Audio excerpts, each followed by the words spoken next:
For days, a billionaire father struggled to understand why his newborn son refused to eat.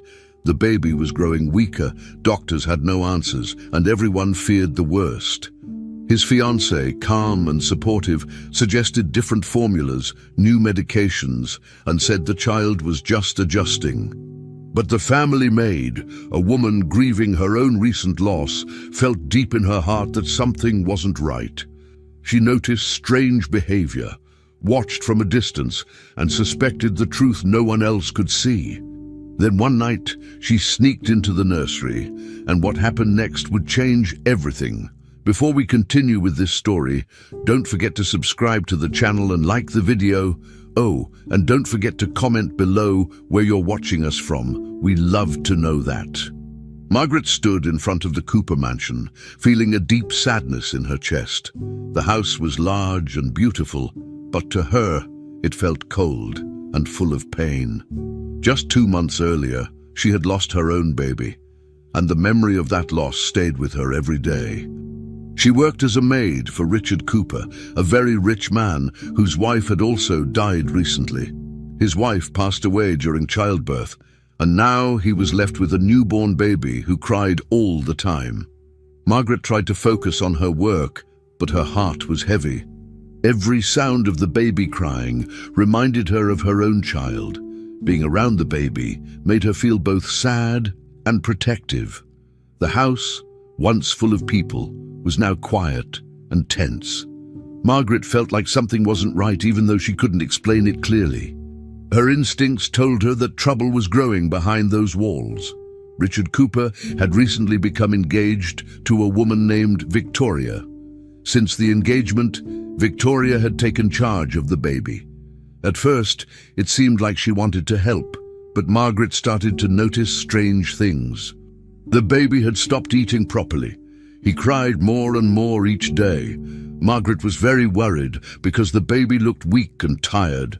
She remembered how her own baby used to eat and sleep, and this was very different. Whenever Margaret tried to help or even get close to the crib, Victoria would step in quickly. She always gave reasons for why Margaret shouldn't be near the baby. Sometimes she would say the baby was already sleeping or that he had just eaten, but Margaret didn't believe her. There was something odd about Victoria's eyes, cold, empty, and sharp. Margaret couldn't shake the feeling that something was wrong, and she didn't trust Victoria's words at all.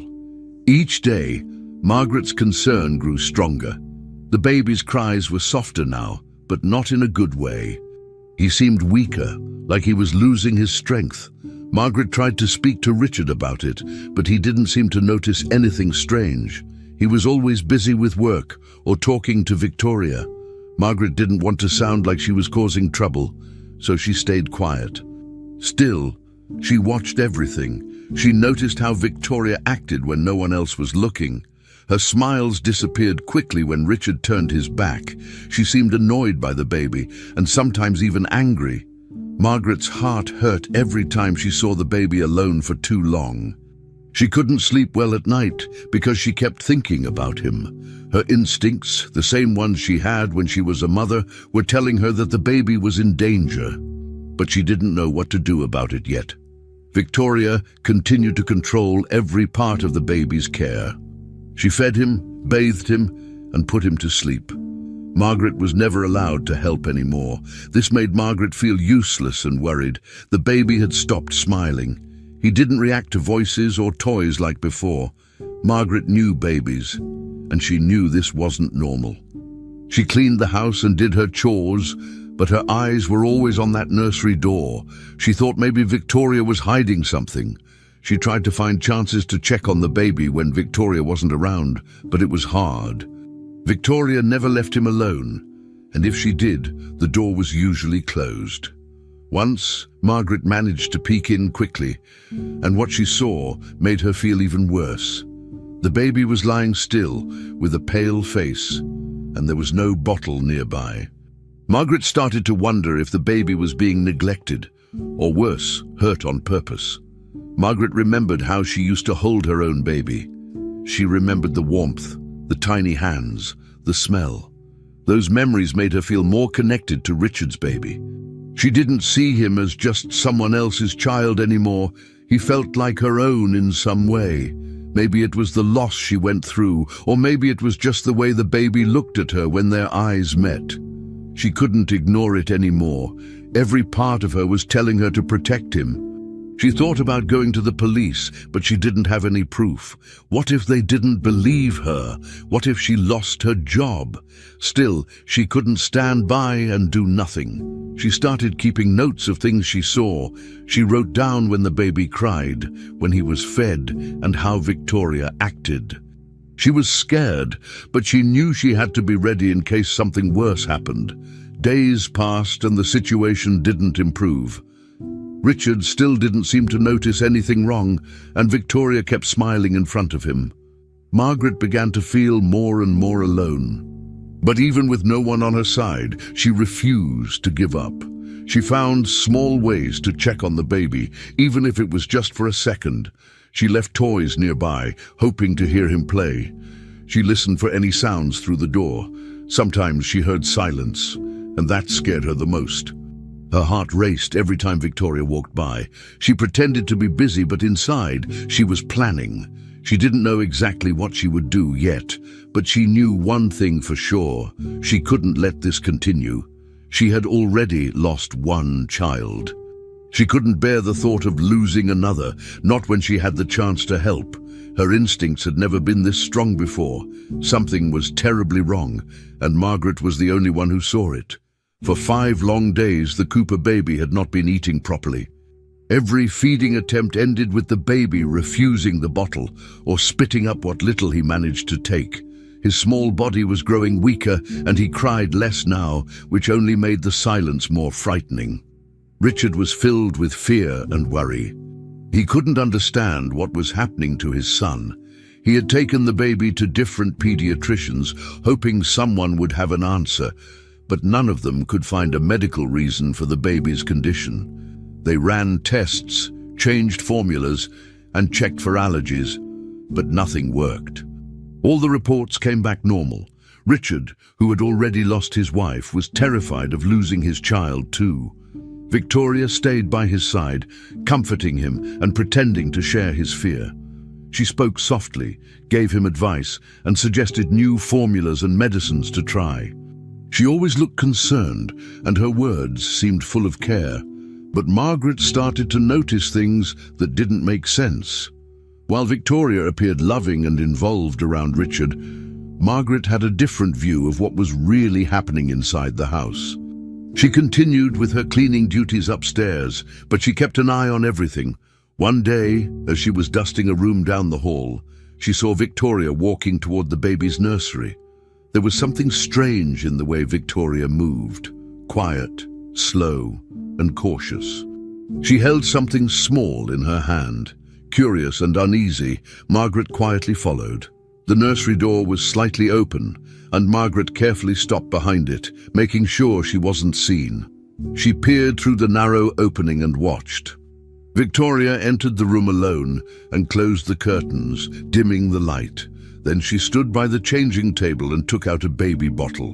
From her pocket, she pulled out a small bottle with clear liquid inside.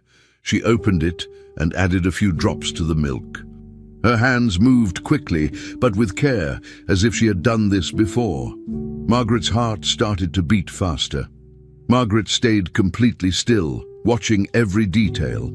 Victoria's face changed while she handled the bottle. Her eyes looked cold and empty. She didn't look like a concerned stepmother.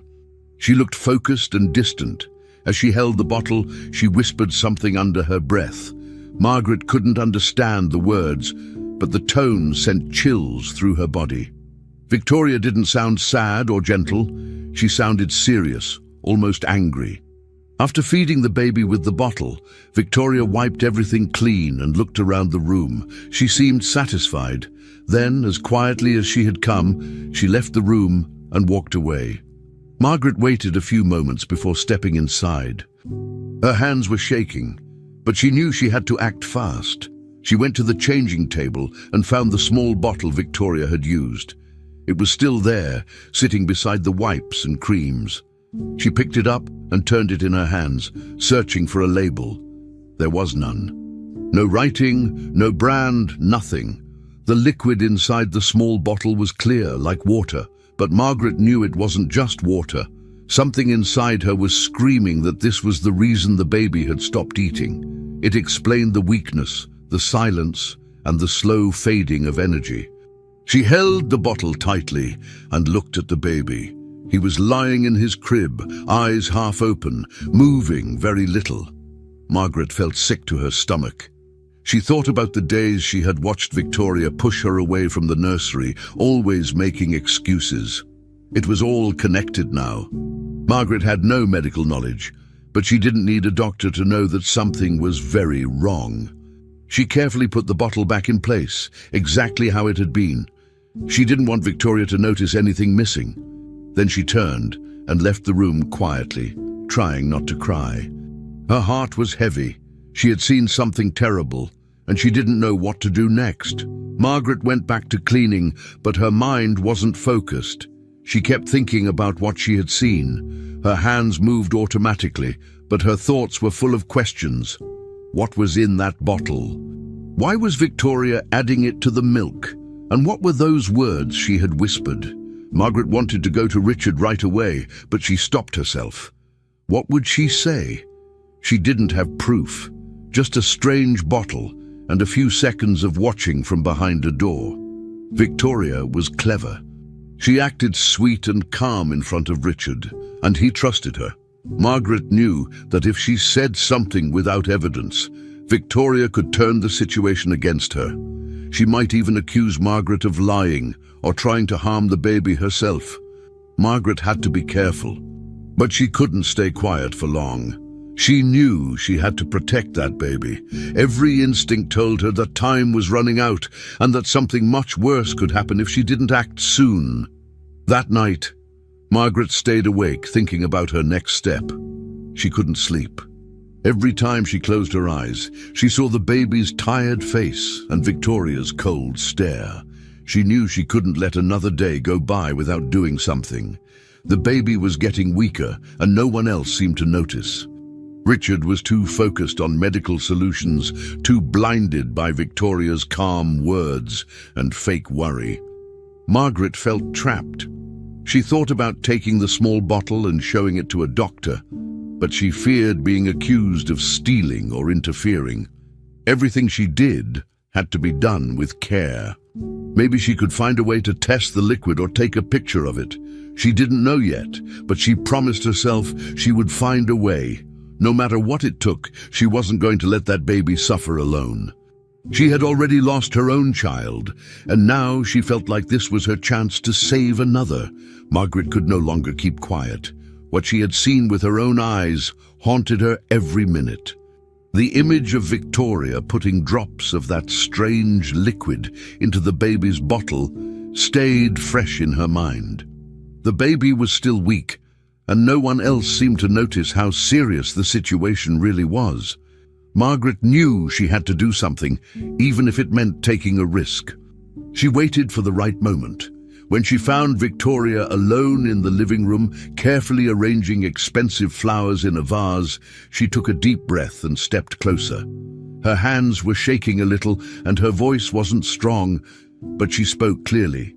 She told Victoria that she had seen what happened in the nursery. She mentioned the clear liquid being added to the baby's bottle. Margaret didn't scream or cry.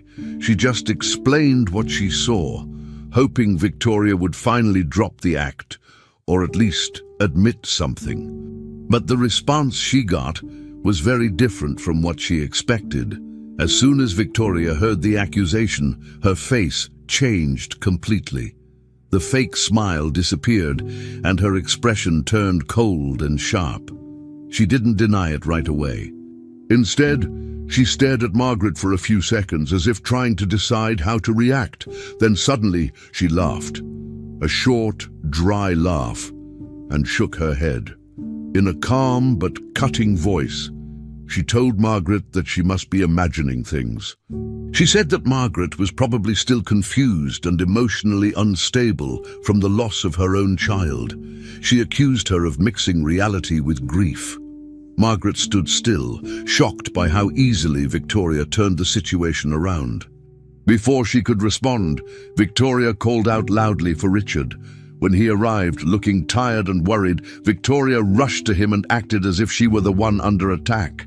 She told him that Margaret was making false accusations and that it was probably caused by jealousy and sadness over not having a child of her own anymore. Victoria's performance was full of emotion. She spoke with wide eyes and a shaky voice, pretending to be hurt and confused. She told Richard that she'd always tried to be kind to Margaret, but now she was afraid. She said Margaret was seeing things that weren't real and making dangerous claims. Margaret tried to explain herself, but Richard raised his hand gently, asking her to be quiet.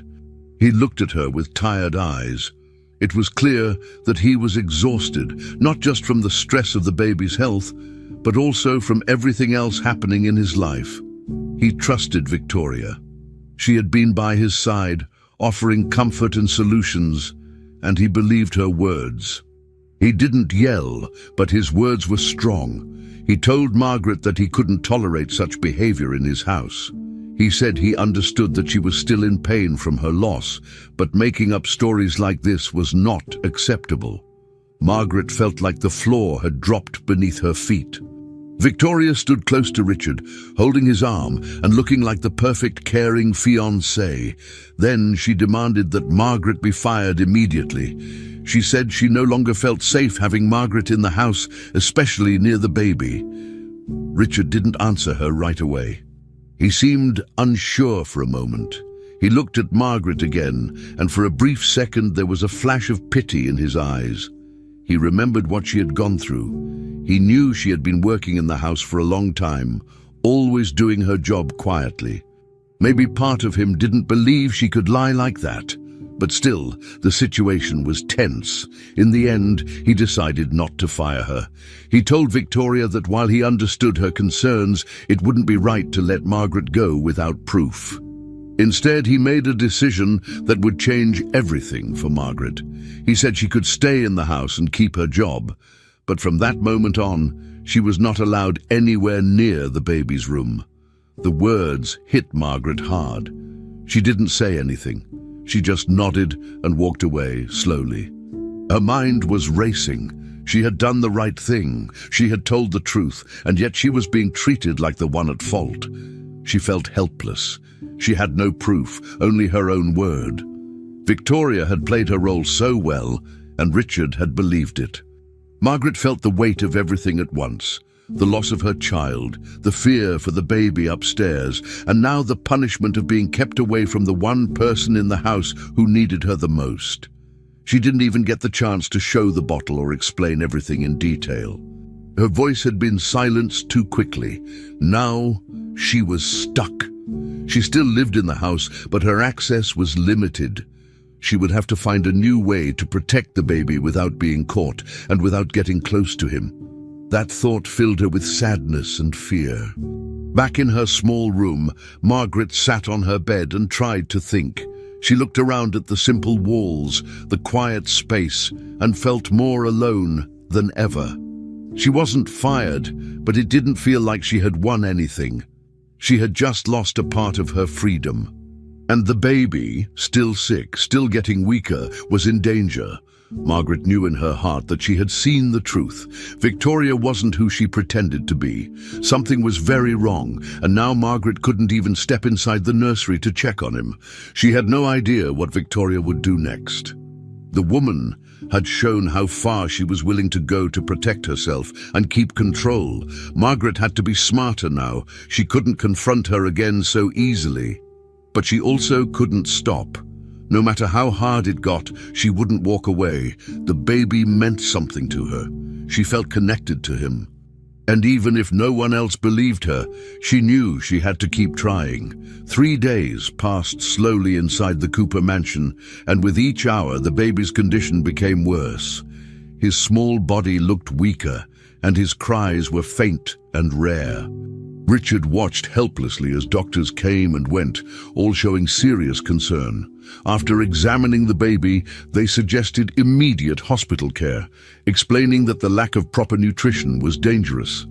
Richard listened in silence, clearly afraid. Before he could agree, Victoria stepped in. She argued that a hospital stay would be traumatic for such a young child. She spoke firmly, saying the unfamiliar place and people would only cause more harm. Her tone sounded confident and caring, and Richard, already exhausted, hesitated. He did not want to cause more suffering to his son. The decision was delayed, and the baby stayed in the house. Margaret observed everything from afar. She said nothing, respecting the order to stay away, but inside her chest, fear grew stronger with every passing moment there always. Margaret followed her routine carefully, cleaning rooms and corridors while keeping her distance from the nursery. Even without seeing the baby, she felt deeply connected to him. Her body still produced milk, a painful reminder of the child she had lost only months before.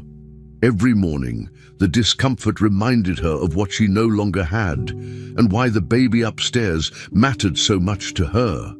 She often had to stop and breathe, fighting tears while she worked. The rule forbidding her from approaching the baby weighed heavily on her. Still, she watched quietly, listening for sounds, watching doors open and close. Victoria moved through the house with calm confidence, always appearing in control. To Margaret, that calm felt wrong. It did not match the seriousness of the baby's condition. Margaret's instincts refused to rest. Something inside her insisted that the danger had not passed, and that the worst was still unfolding inside the house at that moment, quietly waiting. On one quiet afternoon, Margaret was cleaning the hallway near the living area. She moved slowly, careful not to draw attention. As she wiped the shelves, she heard Victoria's voice coming from another room. Victoria was on the phone, speaking in a low tone. Margaret froze and listened without moving. The conversation sounded serious. She could not hear everything clearly, but certain words stood out sharply. Victoria mentioned inheritance and a will, speaking as if these topics were very important to her. Then she spoke about time, asking questions about how long a small child could survive without proper feeding. Margaret felt her heart race. The words did not sound like concern. They sounded planned and cold. Margaret stayed hidden, afraid of being seen. Every sentence she caught made her more certain that what she feared was real.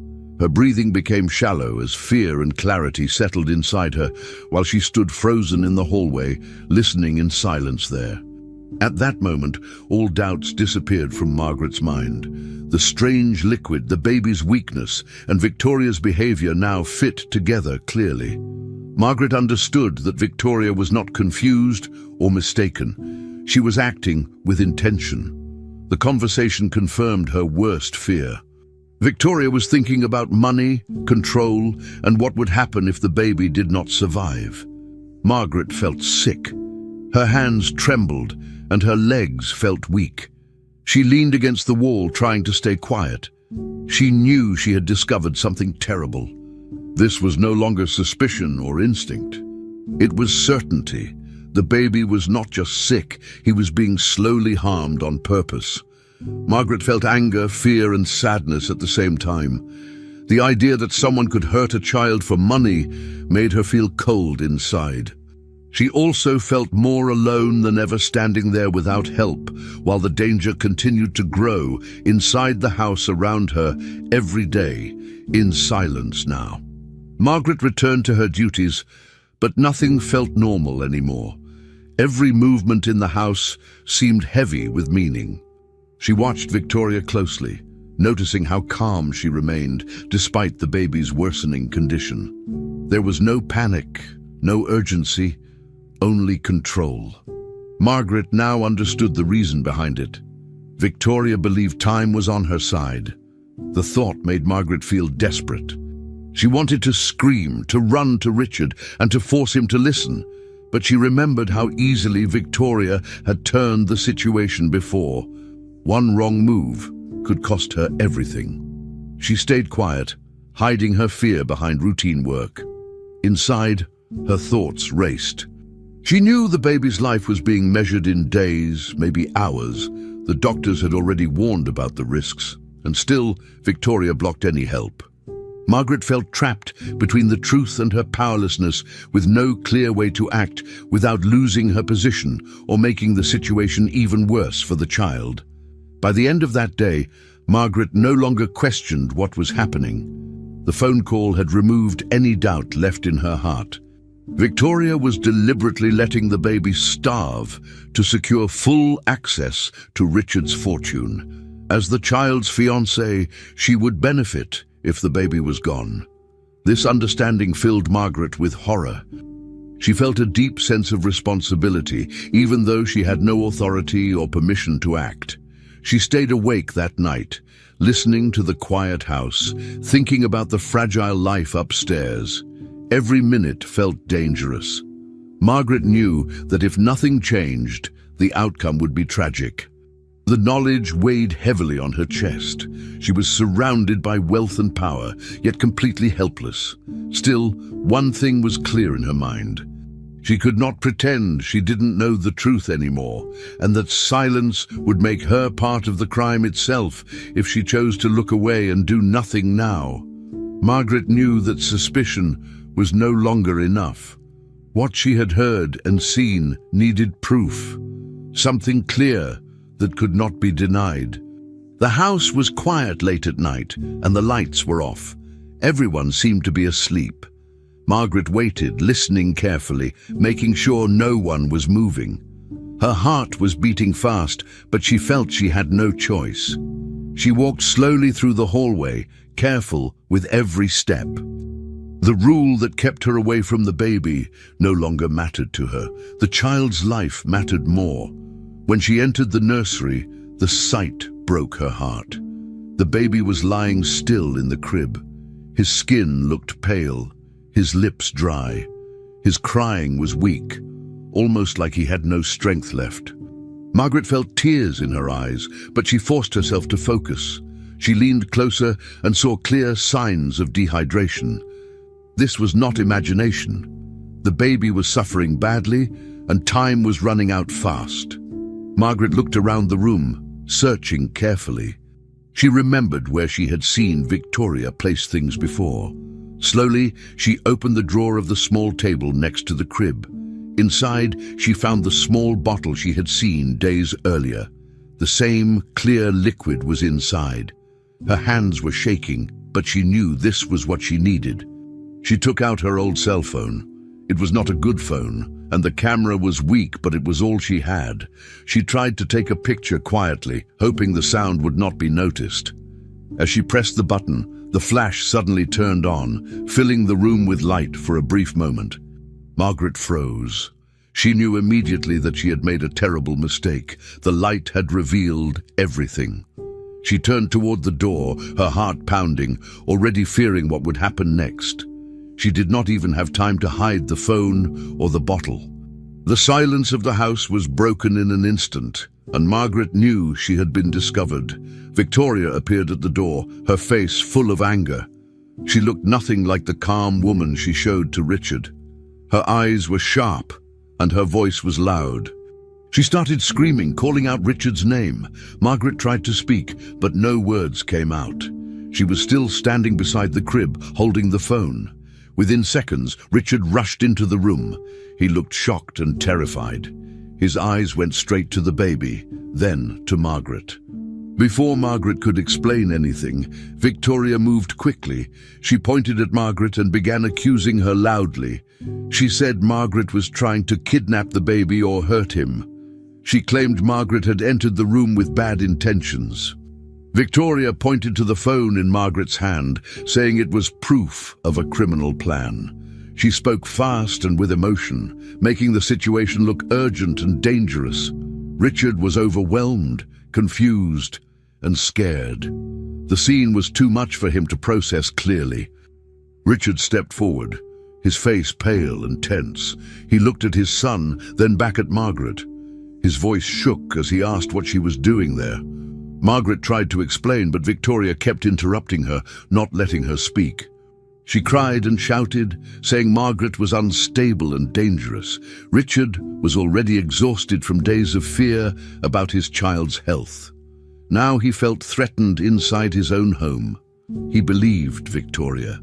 The idea that someone could harm his baby pushed him to the edge. He told Margaret to step away from the crib immediately. He said he would call the police and let them handle the situation. His voice was full of anger and fear. Margaret felt helpless. She realized that everything she did to save the baby was now being used against her. The proof she tried to collect had turned into evidence against her instead. Margaret was taken away from the nursery and escorted to the back of the house. She did not resist. She was too shocked and tired. Richard ordered that she be locked in her small room while he decided what legal steps to take. The door was closed and the lock clicked loudly. Margaret was alone in the dark. Her phone was gone. The bottle was no longer in her hands. Everything she tried to do had failed. She sat on the bed, shaking, replaying the moment in her mind. She thought about the baby still upstairs, weak and helpless. She felt a deep pain in her chest, knowing she was now completely powerless. She had crossed the line to save a life, and now she was treated like a criminal. The fear of the police did not scare her as much as the thought of what would happen to the baby while she was locked away and silent. Inside that small room, time felt slow and heavy. Margaret listened to the distant sounds of the house, wondering what Richard was deciding. She knew Victoria would continue to control the situation. Margaret had risked everything and lost. Still, she did not regret trying. She had acted out of care and truth. Even locked away, she held on to one thought. The baby was innocent, and everything she did was to protect him. She feared that Richard's decision would come too late. The walls around her felt like a prison, but her mind stayed focused on the child. She prayed silently that someone would see the truth before it was too late. Margaret knew she might never get another chance. All she could do now was wait, hoping that the truth would somehow surface, even if she was no longer free to fight for it herself.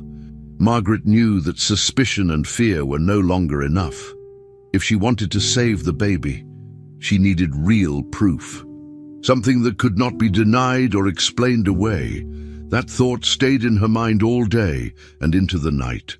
When the house finally became quiet and the lights went out, she made her decision. Her heart was beating fast as she walked through the dark hallway. She knew she was breaking Richard's order, but she also knew the baby might not survive much longer. Carefully, she opened the nursery door and stepped inside. The baby was lying in the crib, very still. His skin looked pale and his lips were dry.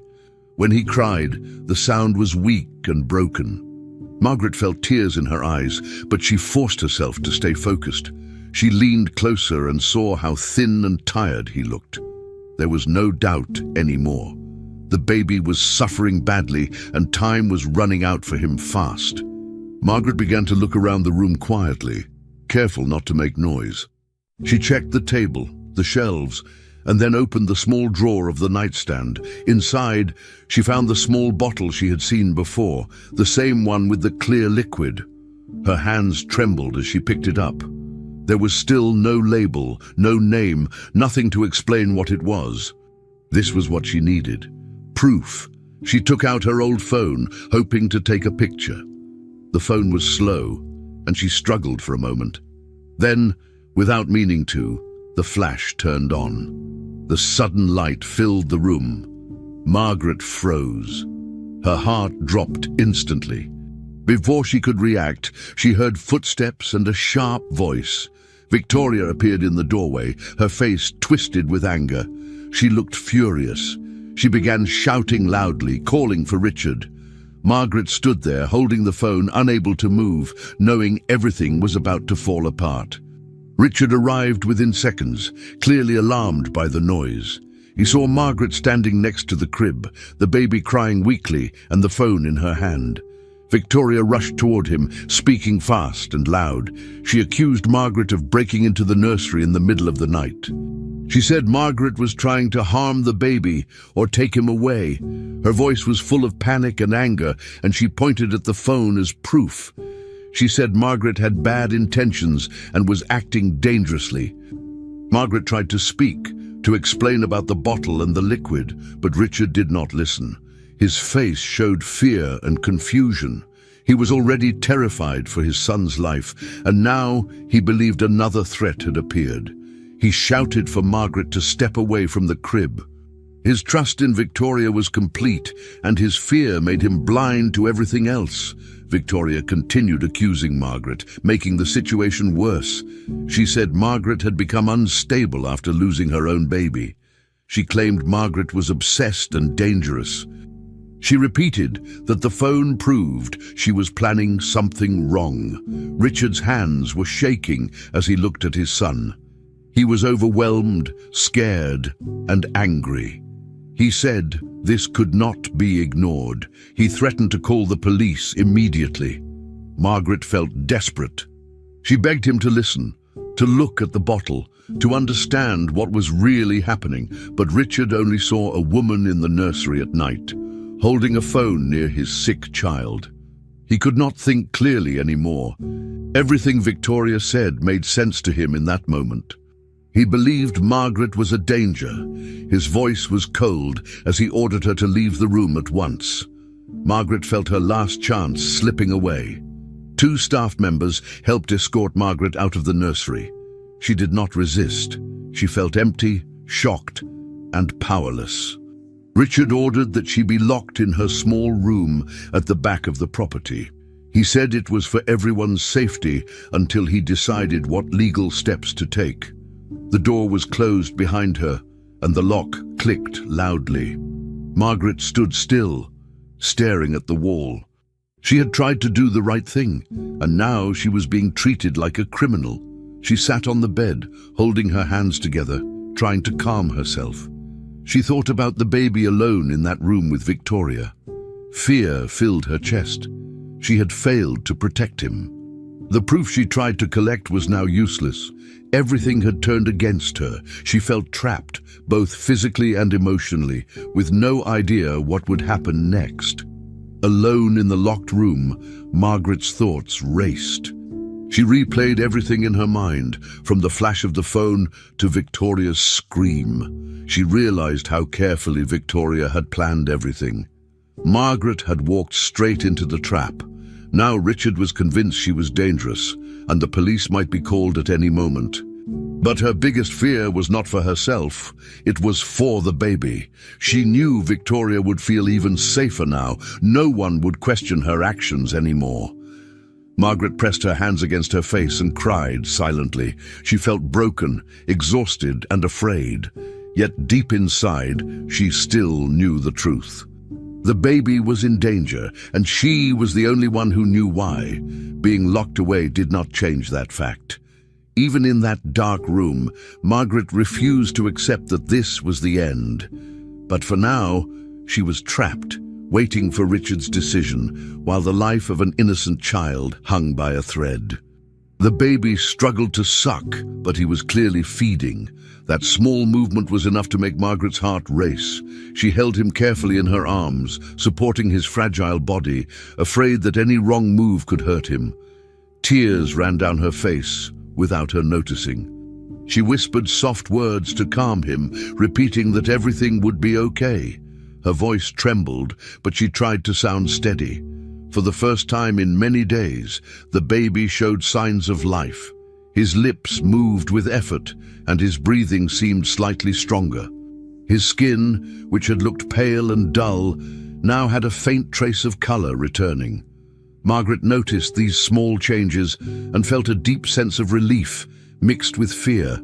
She knew this moment was important. She focused only on the baby, blocking out everything else. She did not hear footsteps in the hallway or the sound of the door opening. Her entire attention was on keeping the baby calm and feeding. hoping this small act could make a difference. Margaret continued to rock the baby slowly, staying quiet and alert. Her body reacted naturally, guided by instinct and pain from her recent loss. Holding him felt familiar and heartbreaking at the same time. The baby made weak sounds, but they were sounds of effort, not silence. That alone gave Margaret hope. She watched his face closely, checking every small reaction. She felt that she was doing what no one else had done in days, responding to what the baby truly needed. She did not think about rules or orders. In that moment, she thought only about keeping him alive. Her heart was full of emotion, but she stayed focused. The room was calm and the lights were still off. The quiet made her feel briefly safe. She did not realize how vulnerable she was. She did not notice how much time had passed. She did not hear the door until it was too late. The sudden change that followed would break that fragile calm completely. Without warning, the lights in the room turned on. The brightness filled the space instantly. Margaret froze, shocked by the sudden light and noise. She looked up and saw Victoria standing in the doorway. Richard was right behind her. Their faces showed very different reactions. Richard looked confused and unsure, trying to understand what he was seeing. Victoria, however, looked furious. Her eyes were wide and her body was tense. Margaret still held the baby, who was feeding weakly in her arms. For a brief moment, no one spoke. The silence felt heavy. Margaret's heart began to pound. She knew this scene could be misunderstood. She opened her mouth to explain, but Victoria did not give her the chance. The tension in the room grew fast. Margaret could feel that everything was about to explode. The baby shifted slightly in her arms, still feeding, unaware of the danger surrounding him. Margaret tightened her hold, afraid that shouting might scare him and make him stop again. Victoria suddenly broke the silence by screaming. Her voice was loud and uncontrolled.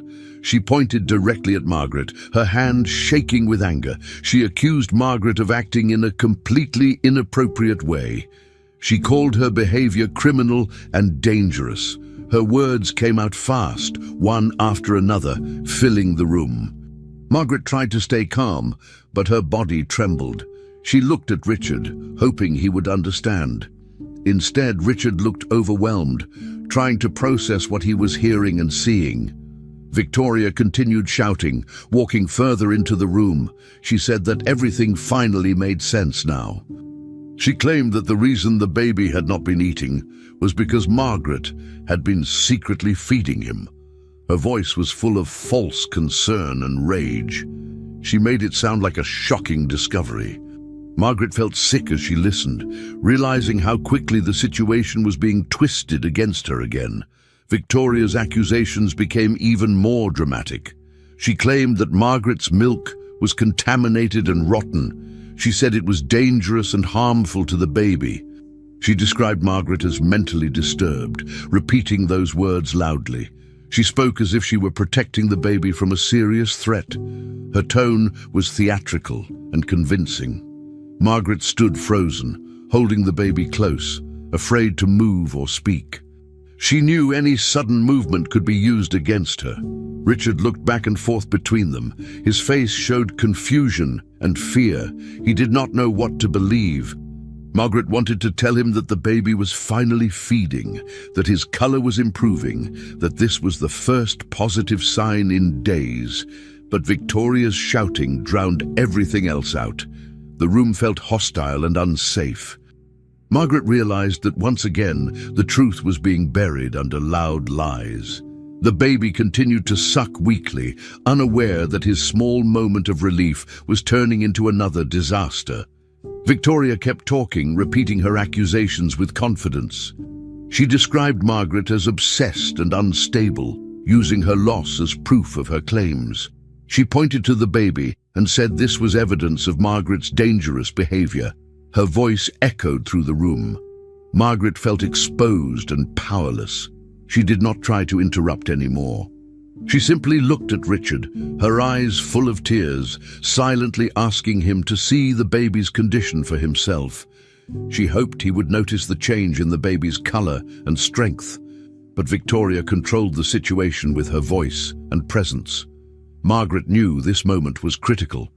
Everything depended on how Richard interpreted what he was seeing. The baby remained in her arms, feeding with difficulty, but still feeding. That fact, simple and real, stood in sharp contrast to Victoria's words. Yet Margaret feared that truth alone would not be enough to protect either of them. Richard moved quickly, almost without thinking, and pulled the baby out of Margaret's arms. His movements were sharp, filled with tension, and his eyes didn't meet hers. Margaret froze for a moment, her arms still in the air, feeling the emptiness where the baby had just been. Her heart was beating fast. She had only wanted to help, to give the baby a chance to survive, but now everything was turning against her. Victoria stepped forward, her face filled with anger and fake shock. Her voice rose as she spoke, full of fake emotion and dramatic gestures. She accused Margaret of trying to replace her dead child with the Cooper baby. She said Margaret was mentally unstable, too damaged by grief to know right from wrong. Victoria told Richard that Margaret had clearly crossed the line. She demanded that he call the police immediately. Her words were loud and clear, aimed to control the moment and make sure everyone believed her version of the story. Margaret stood there, trying to speak, but her voice was shaky and uneven. She tried to explain what had really happened. She told them again about the strange bottle she had found. She mentioned the phone call she overheard, the one where Victoria talked about inheritance and how long a baby could survive without food. She said she had seen Victoria put something into the baby's bottle, but her words came out rushed, almost tripping over one another. It was hard to stay calm when everything was falling apart. Richard didn't respond right away. His eyes moved from Margaret to Victoria, then back again, but his expression was hard to read. He looked confused, overwhelmed, and unsure of what to believe. Meanwhile, Victoria kept talking loudly, taking control of the situation.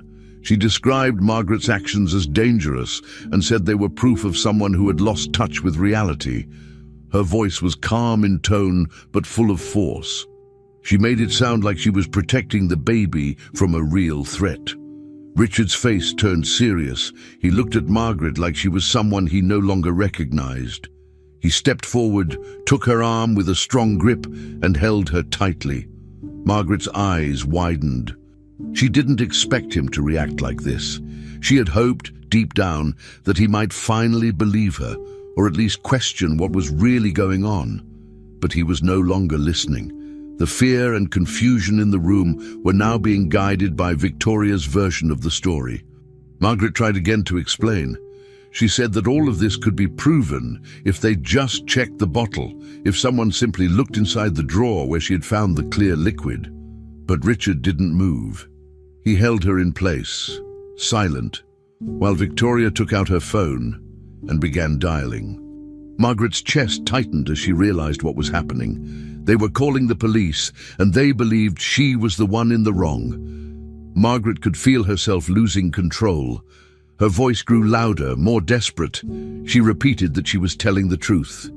She said Victoria was dangerous, that she had tricked everyone. She begged Richard to look again, to open his eyes, but the more she spoke, the more she sounded like someone who was falling apart. Her breathing was uneven, her words came too fast, and her voice broke in the middle of sentences.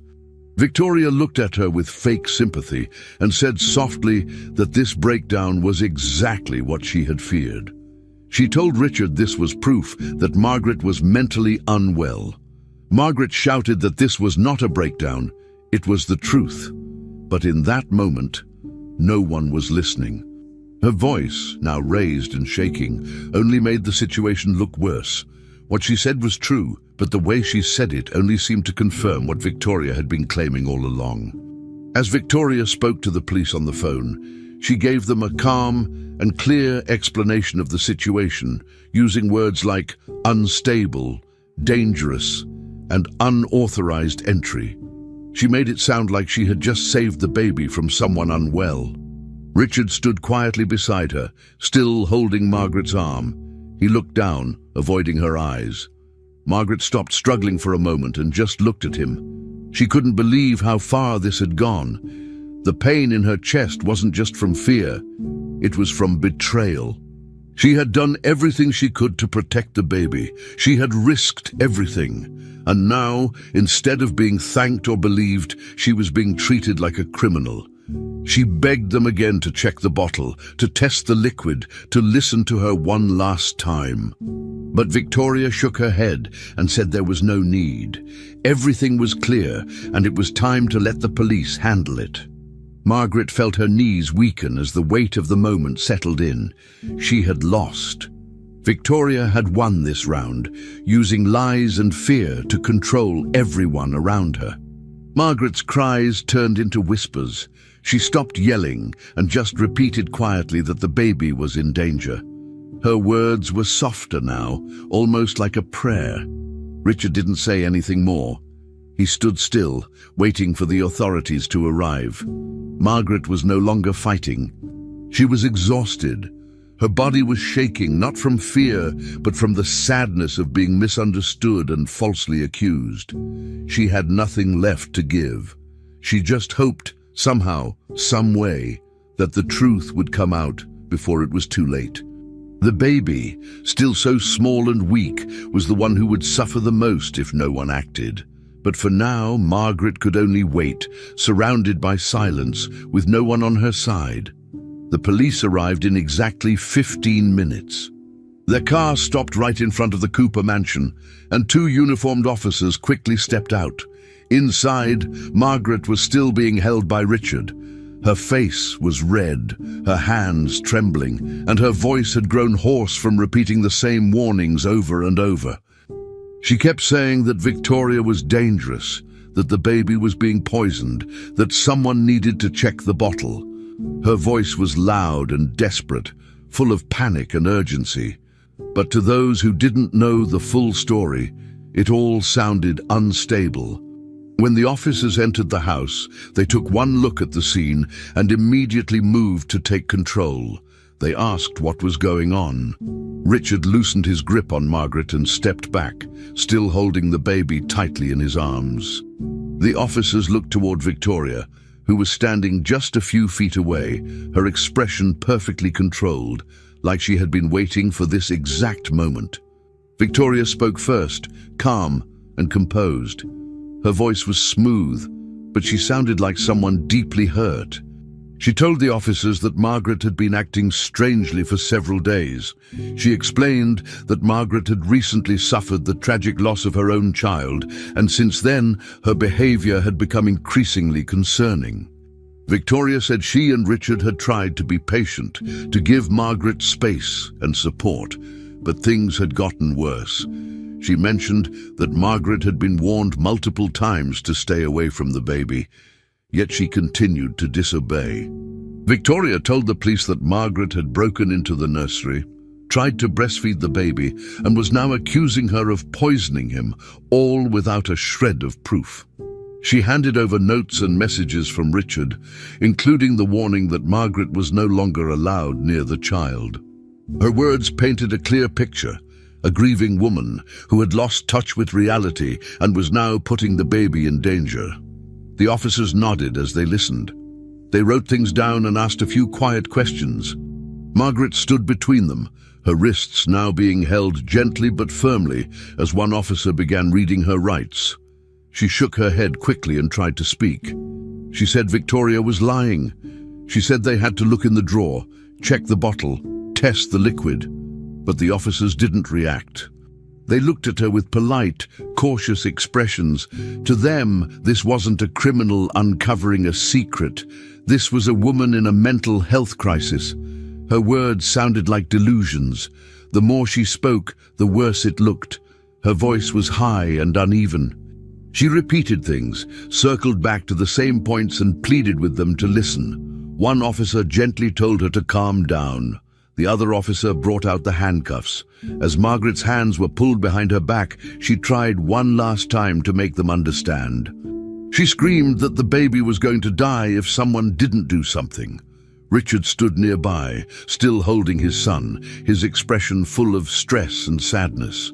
He looked tired, like he hadn't slept in days. He didn't speak much during the scene. His eyes followed Margaret, and there were moments when it seemed like he might be doubting what was happening. But then he looked at Victoria, who moved closer to him, placing a soft hand on his back and giving him a small, careful nod. Richard looked down at the baby, who was resting against his chest, and then gave a weak confirmation to the police. He said Margaret had indeed broken the rules. He said he didn't want to press charges, but he agreed that she needed to be removed from the house for everyone's safety. It was clear that he believed Victoria, or at least he couldn't take the chance that she might be wrong. His fear for the baby's health was greater than his trust in Margaret's words.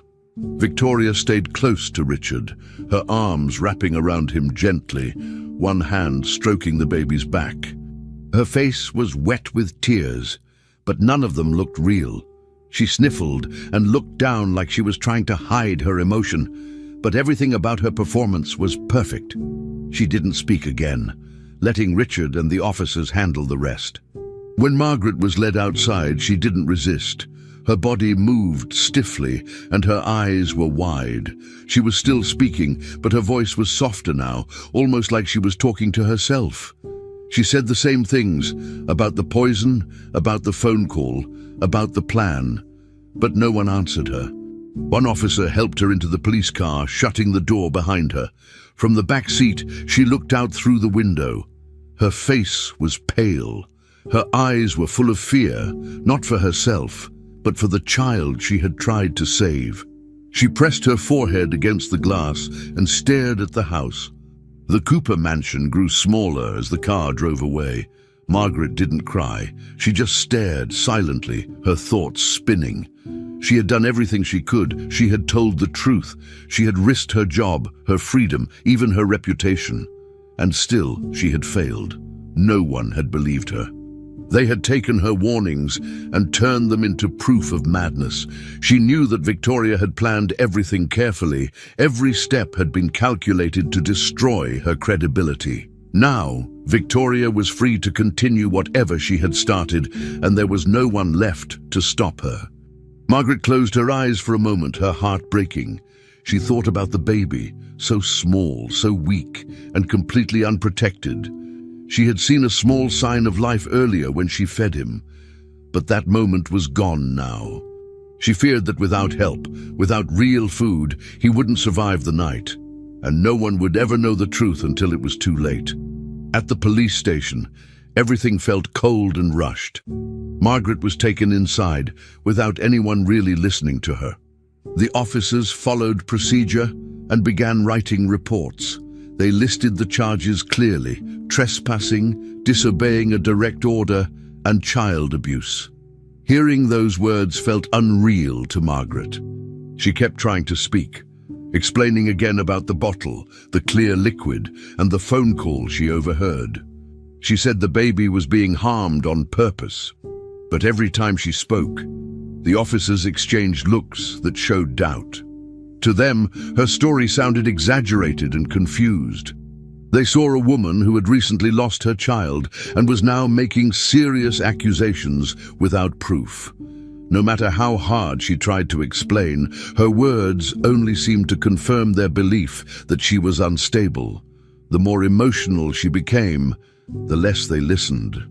Eventually, they told her to stop talking and follow instructions.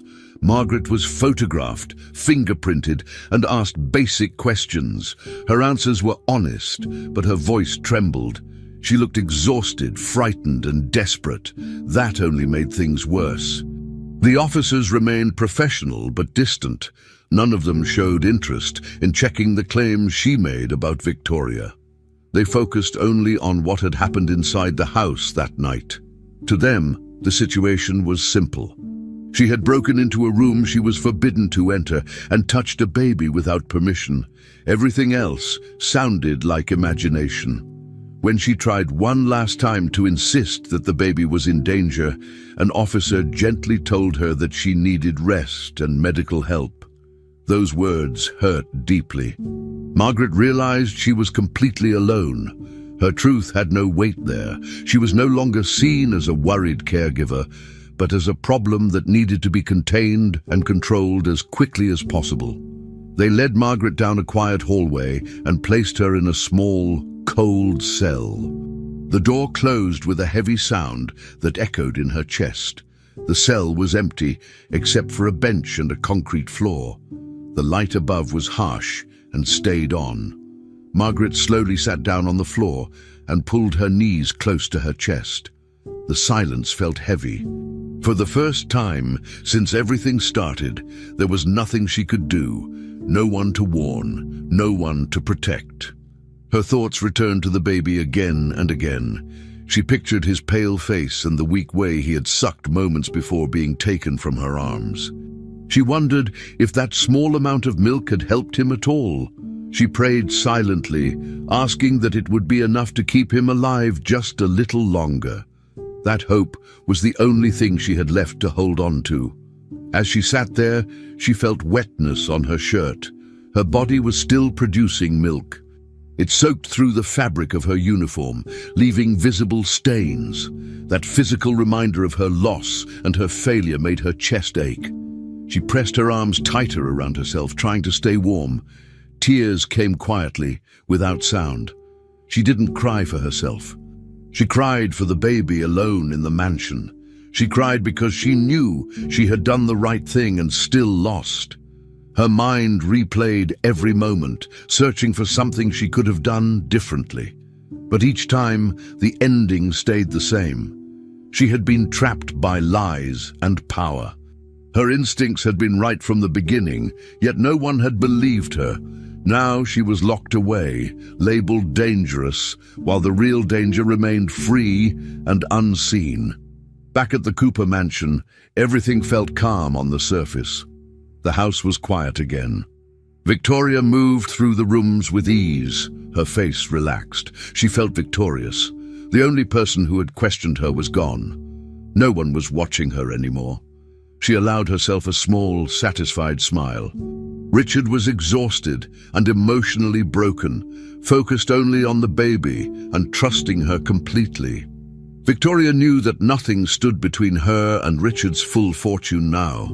The plan was working exactly as she intended. She walked into the nursery and looked at the baby sleeping in his crib. His breathing was a little stronger than before, likely because of the milk he had taken earlier. That small improvement did not worry her. She knew how to control the situation. She felt confident and untouchable. Victoria went to the drawer and took out the familiar small bottle. Her movements were calm and practiced. She began preparing the next dose of the appetite suppressant, just as she had done before. There was no fear on her face, no hesitation. She believed she was in complete control. The baby slept quietly, unaware of what was coming. The room was silent except for his breathing. Victoria glanced at him once more, then focused on the bottle in her hands. Everything was in place. Margaret was gone. The police believed her story. Richard trusted her. There were no obstacles left. What happened next would follow the same path she had already chosen. And far away, behind cold walls and locked doors, Margaret sat alone, praying that she was wrong, even though she knew she was not. Finally, we've reached the end of this story, and if you want to know how this story ends and how the maid will get her revenge, don't forget to subscribe to the channel and comment below if you want to see part 2 of this story. Until next time.